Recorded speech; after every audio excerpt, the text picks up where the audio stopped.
안녕, 라이언 뽀로로. 오늘은 엄마 토니로스 글 그림 민유리 옮김 배틀북. 뒷표지 먼저 볼게요.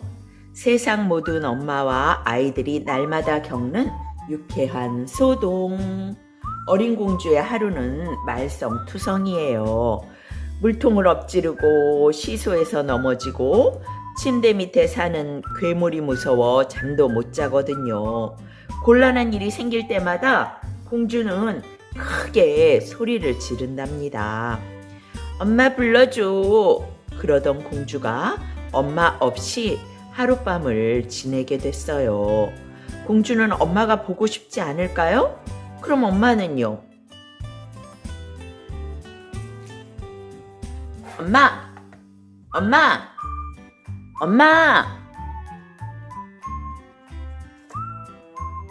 영국 작가의 책이에요. 비가 오는 날 어린 공주는 열심히 그림을 그리고 있었죠. 그런데 그만 끔찍한 일이 벌어졌어요. 공주가 물통을 엎질러서 그림이 엉망이 되고 말았거든요. 여태까지 그렸던 것 중에 가장 멋진 그림이었는데 말이에요. 걱정하지 말아요. 닦으면 돼요. 하녀가 말했죠. 하지만 공주는 큰 소리로 울음을 터뜨렸죠. 엄마 불러줘. 엄마는 물에 젖은 그림을 집어들며 공주에게 말했죠. 정말 멋진 그림이구나. 비 오는 날이네. 엄마의 칭찬에 공주는 금세 미소를 지었어요. 비가 그치자 공주는 밖으로 나가 시소를 탔어요. 그런데 또 끔찍한 일이 벌어졌죠?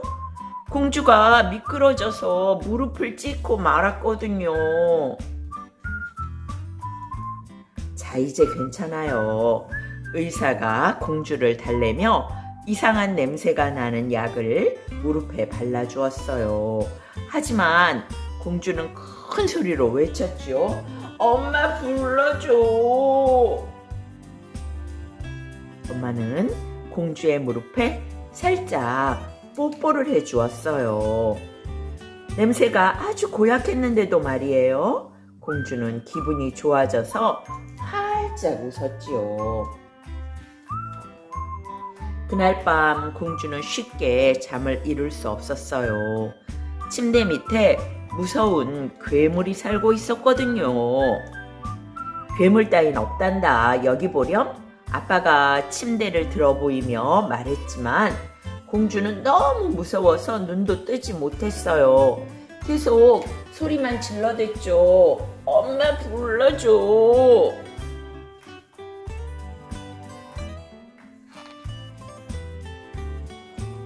엄마가 우리 공주님이랑 괴물한테 재밌는 이야기 들려줄게. 엄마가 책을 들고 와서 말했어요.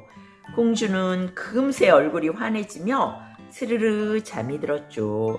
달걀 안 먹어. 공주가 아침 식탁에서 소리쳤어요. 드셔야 해요. 달걀이 얼마나 몸에 좋은데요. 요리사가 공주를 타일렀지만 공주는 이번에도 엄마만 찾았어요. 엄마 불러줘. 엄마. 세상에 공룡알이 어디서 났지? 너무 맛있겠다. 엄마가 달걀을 들고 나가자 공주도 웃으며 따라갔죠. 엄마, 제 것도 남겨주세요. 아침 먹고 나서 공주는 내내 혼자 놀아야만 했어요. 하녀가 공주를 위해 게임판을 들고 왔죠. 그러자 공주가 또 소리쳤어요. 엄마 불러줘. 이번엔 장군이 놀잇감 배를 가져왔죠. 하지만 공주는 계속 엄마만 찾았어요. 엄마 불러줘. 꼬마 왕자님도 놀러 왔죠? 왕자는 자기가 공주를 즐겁게 해줄 거라고 생각했어요. 하지만 공주는 계속해서 소리만 질러댔죠? 엄마 불러줘. 마침내 엄마가 왔어요. 그것도 아주 멋진 소식과 함께 말이에요. 공작 부인이 너를 성에 초청했단다. 그 집 아이들이랑 과자도 먹고 만화 영화도 보면서 하룻밤을 지내는 거야. 그런데 공주가 짐을 챙기다 말고 훌쩍훌쩍 울기 시작했죠. 왜 그러니 아가야? 엄마가 물었죠. 가고 싶지 않아요. 공주가 흐느끼며 말했어요. 그냥 집에서 곰돌이랑 엄마랑 있을래요. 그러자 엄마가 말했죠. 하지만 곰돌이랑 엄마도 같이 가는 걸? 성에 도착한 공주가 아이들과 텔레비전 보기 시작하자 엄마는 살그머니 방을 빠져나갔죠. 공주가 엄마 어디가? 하고 말하려는데 텔레비전에 너무너무 재밌는 장면이 나오는 거예요. 과자는 또 얼마나 맛있는지 공주는 자기도 모르게 핑그레 웃었답니다. 궁전으로 돌아온 왕비가 왕에게 말했어요. 우리 공주가 아이들과 아주 재밌게 놀고 있어요. 그런데 공주가 너무 보고 싶어요. 우리 공주님 좀 불러주세요. 이번엔 엄마가 오네요. 오늘은 엄마 여기까지. 바이바이.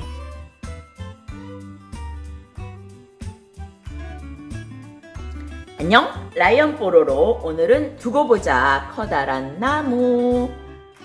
사노 요코 글그림, 이선아 옮김, 시공 주니어. 일본 작가의 책이네요. 두고 보자 커다란 나무. 아름드리 커다란 나무가 있었어요. 커다란 나무 옆에 조그만 집에 한 아저씨가 살았죠. 봄 되자 커다란 나무에 꽃이 가득 피었어요. 우체부가 나무를 올려다보며 정말 훌륭한 나무야. 나한테는 성가신 나무일 뿐이야. 아저씨는 어깨를 으쓱 했어요. 아침에 아저씨가 자고 있으면 커다란 나무에 새들이 모여 노래를 불렀어요. 쪼로롱 쪼로롱. 아저씨는 시끄러워 잠잘 수 없었죠. 아저씨는 잠옷바람으로 뛰어나가 나무를 걷어차면서 어디 두고 보자. 아저씨는 나무 아래서 차 마시는 걸 좋아했죠. 차 마시고 있는데 찻잔에 뭔가 뚝 떨어졌어요. 아이고 새똥. 아저씨는 나무를 걷어차면서 어디 두고 보자. 볕이 좋은 날 아저씨는 빨래를 했어요. 하지만 커다란 나무 그늘에 가려 빨래가 바짝 마르지 않았어요. 빨래 걷을 때 아저씨는 나무를 걷어차며 어디 두고 보자. 여름이 왔죠? 아저씨는 시원한 나무 그늘에 그물 침대를 매달고 낮잠 잤어요. 한숨 푹 자고 일어나니까 아저씨 머리 위에 털북숭이 애벌레들이 건들거리고 있었죠. 여기 매달려 있네요, 많이. 아저씨는 펄떡 일어나 나무를 걷어차면서 말했어요. 어디 두고 보자. 가을 되자 커다란 나무에 탐스럽고 빨간 열매가 주렁주렁.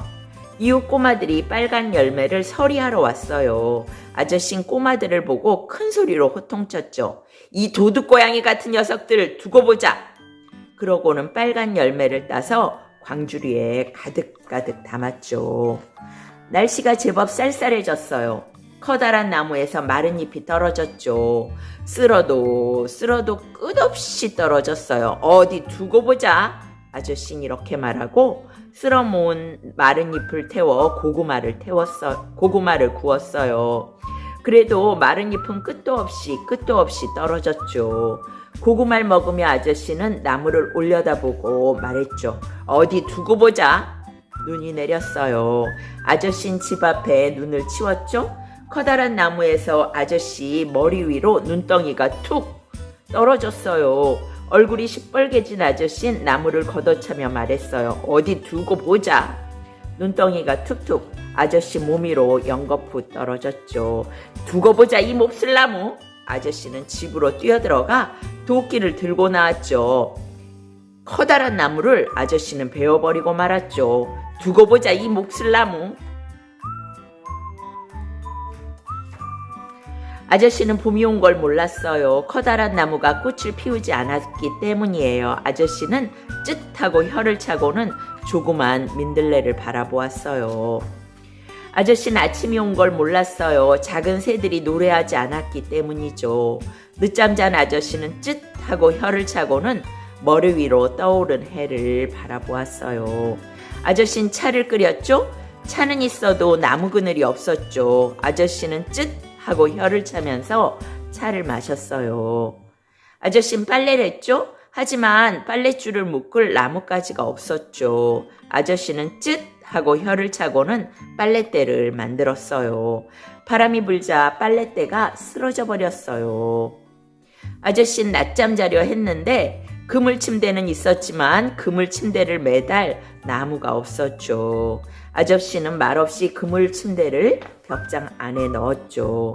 가을이 와도 빨간 열매는 열리지 않았어요. 광주리는 있지만 빨간 열매는 없었죠. 아저씨는 그루터기를 한번 보고는 멍하니 위를 쳐다보았죠. 하늘이 보일 뿐이었어요. 빗자루는 있어도 쓸어낼 마른 잎이 없었죠. 고구마는 있어도 태울 마른 잎이 없었어요. 빗자루는 있어도 쓸어낼 마른 잎이 없었고 태울 마른 잎이 없어서 고구마를 구울 수 없었어요. 아저씨는 그루터기를 한번 보고는 위를 쳐다보았죠. 하늘이 보일 뿐이었어요. 눈이 내렸어요. 눈이 소복소복 쌓여 나무 그루터기가 온데간데 없이 사라져버렸어요. 우체부가 투덜투덜 불평했어요. 커다란 나무가 없으니 불편하군. 어디가 어딘지 알 수가 없어. 아저씨는 아무것도 없는 새하얀 땅을 보고는 다시 위를 쳐다보았죠. 하늘도 보이지 않았어요. 눈이 녹기 시작했고 아저씨는 집 앞에 앉아 커다란 나무에 그루터기를 바라보며 하고 말했어요. 이번엔 휴 하고 한숨을 내쉬었죠. 그리고 조금 뒤에는 흑 하고 말했어요. 이어서 아저씨는 울음을 터뜨리고 그루터기에 엎드려 큰 소리로 울었어요. 아저씨는 그루터기를 어루만지며 엉엉 울었어요. 엉엉 하염없이 울었죠. 아저씨는 울음을 그친 뒤에도 아래쪽을 한참 보고 있었어요. 가만히 보니까 그루터기에서 파릇한 작은 싹이 돋아나고 있는 거예요. 아저씨는 그루터기에 얼굴을 바싹 갖다 대고 혹시 잘못 본 건 아닌지 자세히 살폈어요. 틀림없는 새싹이었어요. 아저씨는 새벽같이 일어나 새싹 옆으로 곧장 달려갔죠. 그리고 새싹에 물을 주고 꼼꼼히 살펴보고 나무 둘레를 빙글빙글 돌았어요. 새 나무는 무럭무럭 자라났답니다. 와, 이제 새롭게 자랐네요. 오늘은 두고 보자 커다란 나무 여기까지. 바이바이. 안녕, 라이언 뽀로로. 오늘은 숫자랑 놀자. 마생 글 그림 홍성혜 옮김 마루벌. 뒷표지 먼저 볼게요. 맨발로 다녔던 아즈텍 사람들은 손가락과 발가락을 합쳐 20개씩 묶어서 세몰했대요. 이집트 사람들은 언제부터 우리들처럼 10개씩 묶어서 세몰했을까요? 아즈텍 사람들이 만든 피라미드의 계단은 어떻게 해서 365개일까요? 인도 사람들이 만들어 쓰던 숫자를 왜 아라비아 숫자라고 부를까요? 전자계산기가 생기기 전에는 복잡한 셈을 어떻게 했을까요? 우리나라의 되는 어떻게 해서 정해진 걸까요? 자, 우리 숫자 나라에 가서 숫자의 역사와 문화를 알아볼까요? 그리고 숫자 4를 가지고 발레하는 사람을 그리는 것처럼 우리도 숫자를 갖고 재밌게 놀아봐요. 숫자랑 놀자.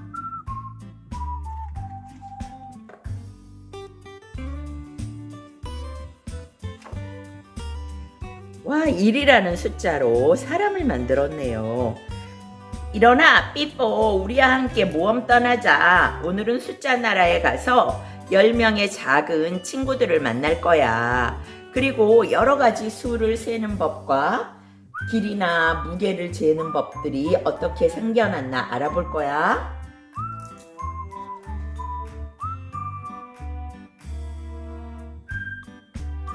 여러 가지 숫자가 나오네요. 2, 3, 4, 5, 6, 7, 8, 9. 아메리카 대륙에 살았던 아즈텍 사람들과 마야 사람들은 20개씩 세었대요. 왜 그랬냐고요?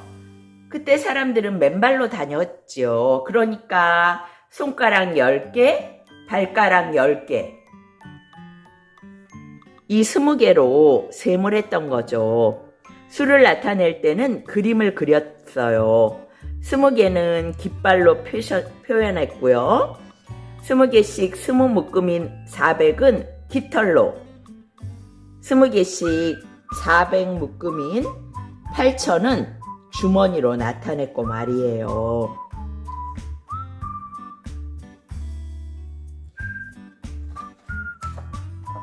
옛날 이집트 사람들은 우리들처럼 10개씩 세었어요.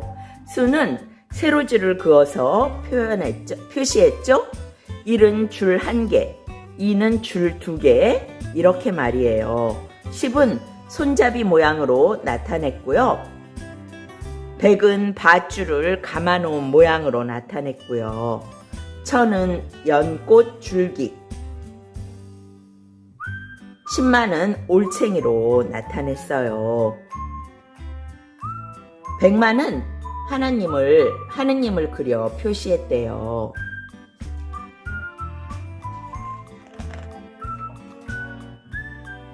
메소포타미아라는 곳에 살던 사람들은 6개 묶음과 10개 묶음을 섞어서 수를 세었대요. 우리처럼 10, 20, 30, 40이라고 세는 대신에 60개, 6개씩 10묶음, 3600, 60개씩 60묶음, 21만 6천, 3600개씩 60묶음, 이런 식으로 셌대요. 우리와 셈하는 방법이 달라서 좀 복잡해 보이죠? 하지만 요즘 우리도 이런 식으로 셈을 할 때가 있죠? 보통은 10씩 묶어서 세지만 시간은 60까지 세죠? 9시 70분이라고 하지 않고 10시 10분이라고 하잖아요? 60이 넘으면 다시 1부터 세기 시작하죠. 그러니까 우리는 5000년 전에 사람들이 셈하던 방법을 그대로 쓰고 있는 거죠. 이 시계 그림이 나오네요. 지금처럼 시각을 나타내는 방법은 아주 오래전에 생겨났어요. 메소포타미아 사람들이 해가 뜨고 지는 것, 달이 차고 기우는 것들을 꼼꼼히 관찰해서 해가 떴다 지고 다시 뜰 때까지의 시간을 6으로 나누었대요. 왜 6으로 나누었는지는 아무도 확실히 몰라요. 1, 2, 3을 더해서 나오는 6을 가장 완벽한 숫자라고 생각했기 때문이라고 해요.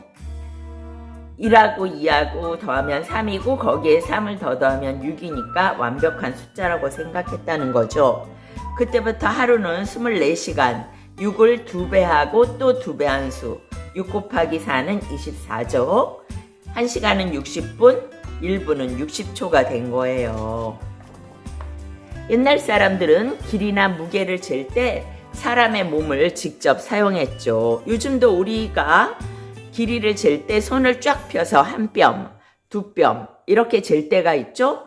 영국 사람들은 길이를 잴 때 푸트라는 단위를 써요. 푸트는 영어로 발이라는 뜻이죠.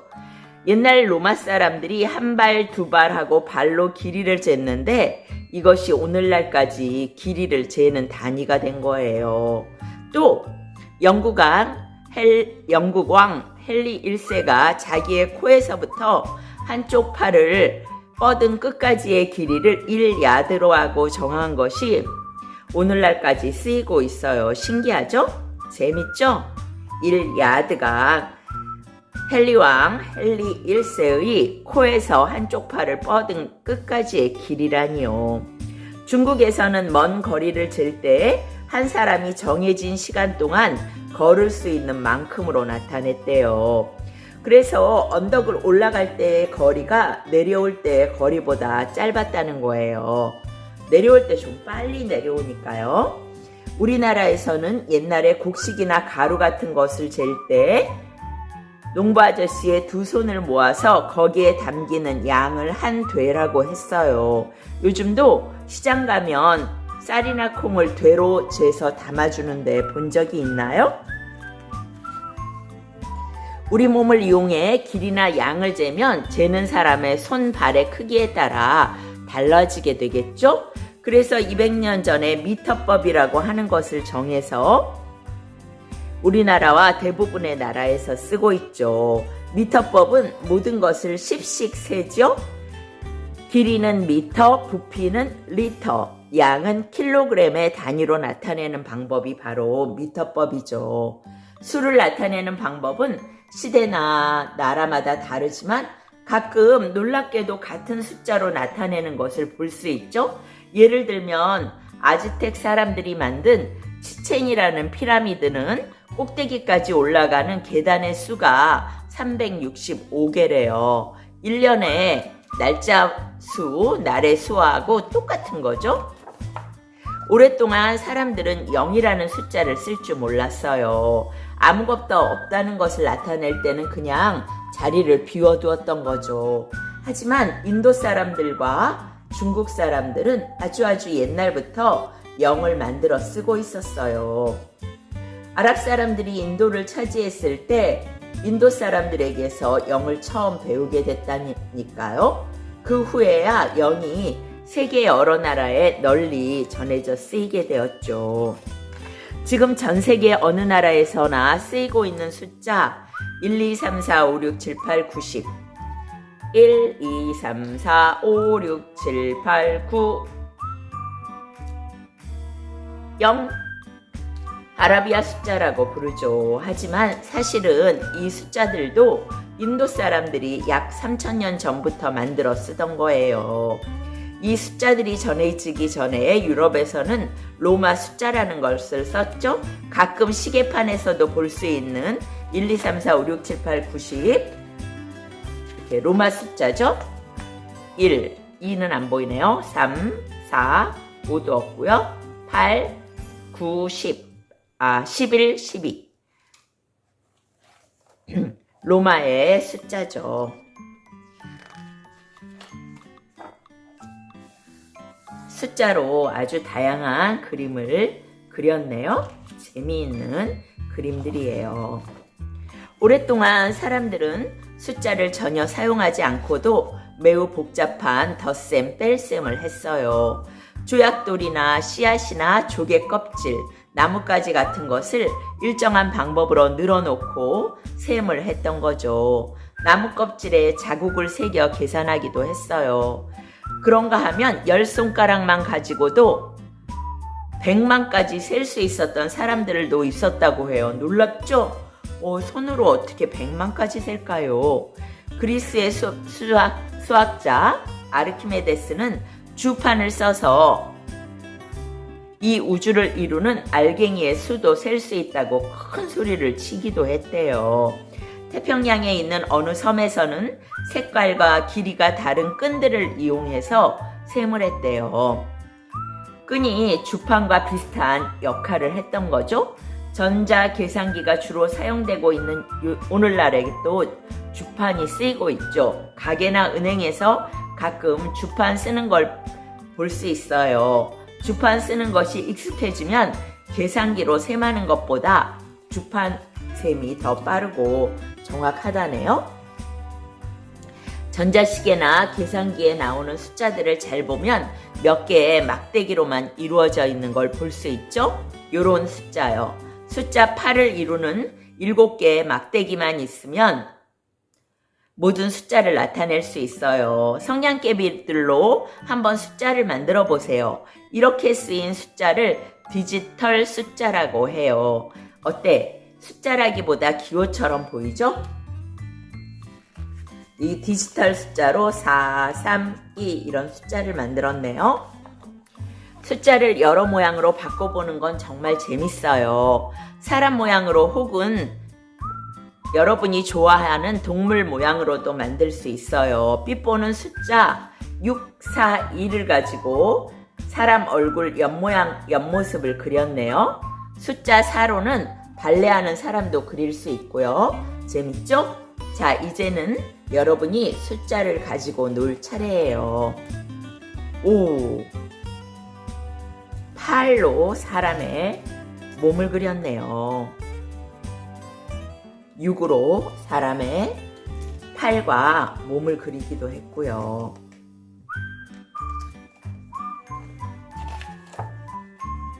2로도 이렇게 사람의 몸을, 1로도 사람의 몸을 표현했네요.